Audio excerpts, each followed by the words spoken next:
The following is a work of fiction created for entertainment purposes only. Victor Blackwood gazed through the floor-to-ceiling windows of his Manhattan high-rise office, the Hudson River glittering in the distance like a silver snake. At 54, the years had only refined him. Obsidian eyes matching his immaculately trimmed salt and pepper hair, the unyielding set of his jawline serving as a silent warning to those familiar with his reputation. He wasn't merely successful. He was an apex predator in the corporate wilderness. And for good reason. The notification that appeared on his phone, a reminder of his son Ethan's upcoming wedding, didn't elicit a smile. Victor hadn't genuinely smiled in 15 years. Not since that rain-soaked Tuesday when he'd cut short an overseas trip to find Elena, his wife of 18 years, tangled in their marriage bed with Charles Wellington, his supposed confidant and business partner. Mr. Blackwood, his executive assistant Sophia, appeared at the doorway. "The Harrington portfolio you requested." "Thank you, Sophia." Victor accepted the leather-bound dossier. The Harrington family, his future daughter-in-law's people, had deep roots in finance and inherited wealth spanning generations. Olivia Harrington was captivating, brilliant, and completely enamored with his son Ethan. Victor approved of the match, though he had maintained a calculated distance throughout their relationship. He methodically turned the pages until he found what he sought. Confirmation that Richard Harrington, Olivia's father, had indeed acquired the struggling Monarch Hotel Group last quarter, exactly as Victor had anonymously orchestrated through several carefully constructed intermediaries. The pieces on his chessboard were aligning. 15 years of calculated patience was about to yield its dividend. 15 years earlier. "I want primary custody of Ethan," Victor stated, his voice arctic as he stared across the mahogany conference table at Elena.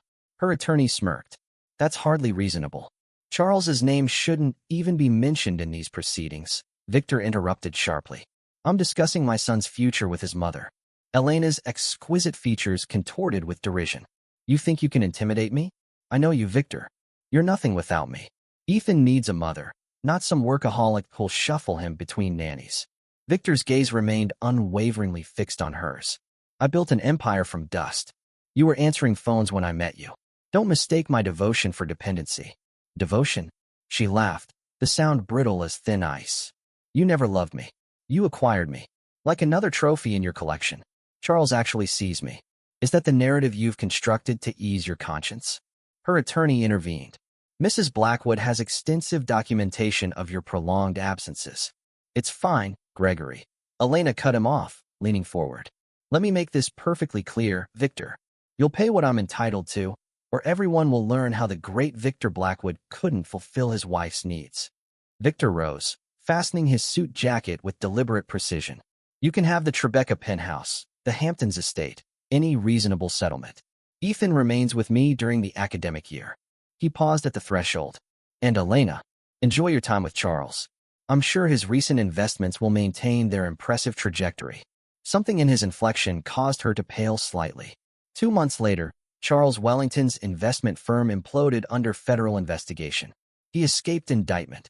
Victor was far too meticulous for that, but his professional standing was obliterated. Elena stayed with him regardless, eventually marrying him 3 years later when the scandal had subsided.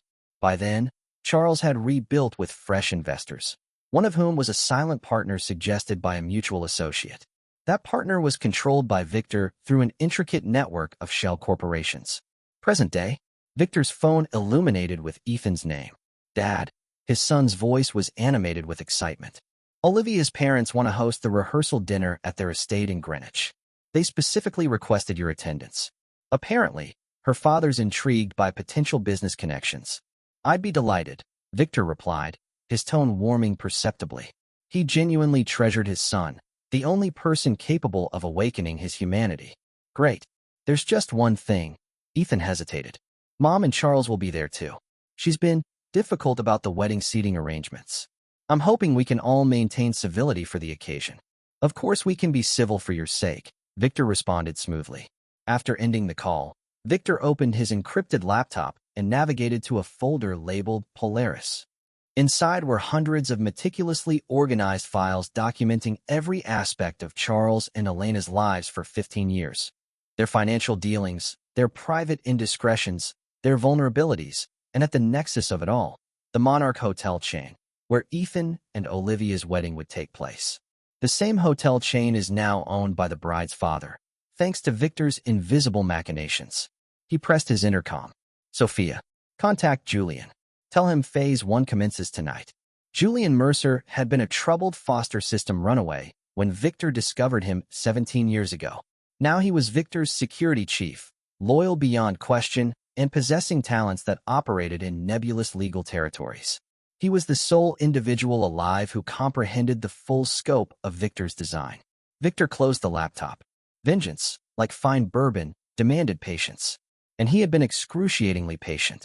The Harrington estate extended across 40 acres of immaculate Connecticut landscape. Victor arrived precisely at the appointed hour, handling his keys to the valet with practiced nonchalance. Richard Harrington, distinguished and aristocratic with a shock of white hair, greeted him with a vigorous handshake. Victor, at last we met. Olivia speaks remarkably highly of you. The sentiment is mutual, Victor replied. You've raised an exceptional daughter. As they strolled toward the grand colonial house, Richard lowered his voice. I acquired those properties you mentioned. Fascinating potential. We should discuss the details more thoroughly after dinner. Victor nodded slightly. Another component perfectly positioned. Inside, his gaze locked with Elena's across the crowded room. At 51, she remained striking, though the subtle tautness around her eyes betrayed years of cosmetic intervention. Beside her stood Charles, his hairline retreating, his once lean physique now softened by years of indulgence. Ethan approached with Olivia on his arm. Dad, glad you could make it. Victor embraced his son, then turned to his future daughter-in-law. Olivia, you look radiant. Thank you for coming, Mr. Blackwood, she said. I understand these situations can be uncomfortable. Nothing is uncomfortable when family is involved, he replied, placing just enough emphasis on family to make Charles visibly tense nearby. Dinner progressed with superficial pleasantries until Elena, emboldened by several glasses of Bordeaux, raised the wedding arrangements. We've decided Charles will accompany Ethan down the aisle with me, she announced. A stunned silence descended over the table. Ethan set down his fork. Mom, we've already discussed this. Dad is walking with me. But Charles has been more of a father to you these past years, Elena insisted. Victor maintained his composure, but Richard Harrington cleared his throat. Traditionally, both biological parents participate regardless of current relationships. I'll support whatever Ethan wants, Victor said quietly. See, Elena's voice took on a familiar caustic edge. Always the martyr, never fighting for what truly matters. Olivia's mother, Margaret Harrington, intervened. Perhaps we should revisit this topic another time. Tonight is for celebration. Later, as Victor prepared to depart, Elena cornered him on the stone terrace, her words slightly slurred. Victor, I know you've been watching us. Charles saw your man following him in Chicago last month. Victor raised an eyebrow. Charles travels to Chicago frequently? Interesting. She stepped closer. Stop whatever you're planning. Haven't you punished us enough? I've done nothing but provide for my son and wish you both well. Bullshit. Charles's investors keep mysteriously withdrawing. Clients vanish. You're behind it. Victor's phone vibrated with a message from Julian. Package secured. If Charles is struggling, perhaps he should examine his own business practices, Victor said. Now, if you'll excuse me. As he walked away, Elena called after him.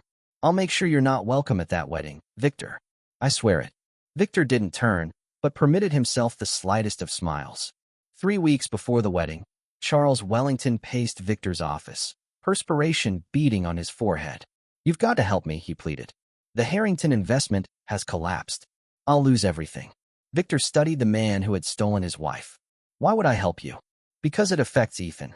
The Harringtons will cancel the wedding if they discover I've mismanaged their funds. What exactly did you do, Charles? Charles's explanation epitomized financial desperation, leveraging assets that weren't his, making commitments he couldn't honor. Precisely as Victor had anticipated when he'd facilitated the introduction between Charles and the Harringtons 3 years earlier. Elena can't know, Charles finished. She'll leave me. Victor leaned back. I'll consider helping. On one condition. Transfer your controlling shares in Wellington Capital to my holding company. That's my firm. My legacy. Then I wish you luck explaining to Harrington where their $20 million vanished to. Charles's face crumpled. You planned this. All of it. Victor didn't deny it. You have until tomorrow to decide. After Charles left, Julian entered through a side door. He took the bait? Of course he did, Victor replied. What about the Chicago material? Julian handed over a flash drive. Everything. The mistress, the offshore accounts, even the property he purchased under her name. Victor nodded. And Elena's involvement? None that we could find. She's completely oblivious. Perfect. Send the Chicago file to our contact at the Herald. Anonymous, of course. Of course. Julian hesitated. Sir, have you considered that this might hurt Ethan? Victor looked up sharply. Everything I've orchestrated is to protect Ethan from individuals who would exploit and discard him. They chose their path. I'm merely ensuring they follow it to its inevitable conclusion. The Monarch Grand Hotel ballroom had been transformed into a lush spring garden for Ethan and Olivia's wedding. Victor arrived early, impeccably attired in a custom tuxedo. He was reviewing the seating chart when Elena spotted him. She stormed over, Charles trailing behind, looking ashen. You are not invited, she hissed, loud enough for nearby guests to turn. Security will remove you. As if on cue, a stocky man in hotel security uniform approached. Sir, I need to ask you to leave. Victor nodded calmly. I understand. No scene necessary. He handed the guard his card. If Mr. or Mrs. Harrington inquires, I'll be at the lounge across the street. He left without protest. Drawing out his phone as he traversed the lobby, he called his attorney. Rebecca, execute Protocol Omega. All files. 20 minutes later, as Victor savored an aged whiskey at the hotel bar across the boulevard, Richard Harrington burst through the door. His face was ashen, hands unsteady as he scanned the room and located Victor. What have you done? He demanded, approaching Victor's table. This wedding is canceled because of you. Victor gestured to the chair opposite. Sit down, Richard. I trusted you. Richard collapsed into the chair. The documents. Charles's mistress in Chicago, the money. How long have you known? From the beginning, Victor admitted. Charles has been diverting your investments into a shell corporation controlled by his mistress for years. I simply ensured you discovered it before your daughter married into a potential scandal. Richard's eyes narrowed. This isn't just about protecting Ethan and Olivia. This is retribution. Can it not be both? Victor signaled the bartender for another round. Charles stole more than my wife, Richard. He betrayed my confidence while systematically defrauding clients who believed in him. Your family included. And Elena? Innocent of financial crimes. Guilty of other betrayals. But she's made her choice. Richard ran a hand through his silver hair. Olivia is devastated. She believes you orchestrated this to sabotage Ethan. Then let me rectify it. Victor produced another flash drive. This contains evidence exonerating both families from involvement in Charles's schemes. I've already communicated with the district attorney. Charles alone will face charges. Why would you shield us? Because my son loves your daughter. And unlike some, I don't condemn children for their parents' transgressions. Richard studied him. You calculated everything. The hotel acquisition, the investment opportunity. You knew I'd uncover Charles's fraud immediately before the wedding. I provided the tools. You made the discovery independently. Cold comfort. Richard finished his drink. What happens now? Victor stood. We return to the hotel where I imagine Charles has been detained by security, acting on an anonymous tip. You inform Olivia and Ethan of the truth, that Charles has been arrested for fraud, but their wedding can proceed without him. Elena can choose to remain and compose herself, or join her husband at the precinct. When Victor and Richard re-entered the hotel, they found Ethan waiting in the lobby, his face a mask of confusion and hurt. Dad? What's happening? They arrested Charles. Mom's hysterical. Olivia's parents are talking about canceling everything. Victor placed his hands on his son's shoulders. Charles made some very poor financial decisions that caught up with him today. Unfortunate timing, but nothing to do with you or Olivia. Mom says you orchestrated this. Your mother is distraught and seeking someone to blame. Victor's voice softened. Son, I would never deliberately ruin your wedding day. Ask yourself, who tried to exclude me today? Richard joined them. Ethan, I've spoken with Olivia. The wedding will proceed as planned. This is between the adults. As they walked toward the ballroom, they passed a small conference room where Elena sat alone, mascara streaking her face. She looked up as Victor passed. You won, she said dully. Satisfied? Victor paused in the doorway. This was never a game, Elena. Just consequences. 15 years of planning for revenge. That's pathological. Not revenge. Justice. Charles will face charges for defrauding dozens of families. You chose him over the family we built. I chose to protect our son from both of you." Elena laughed bitterly. "You didn't do this for Ethan. You did it because you couldn't bear losing."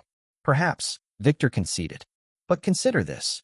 If you hadn't attempted to exclude me today, would any of this have transpired?"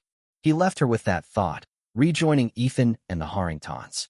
The wedding proceeded beautifully. Ethan, resilient like his father, refused to allow the drama to overshadow his commitment to Olivia. Victor walked his son down the aisle with pride, while Elena sat quietly in the back row, alone. During the reception, Ethan found his father on the terrace. "Did you really orchestrate all this?" he asked quietly. Victor looked at his son, the finest thing he'd ever created. "A strategy to protect you.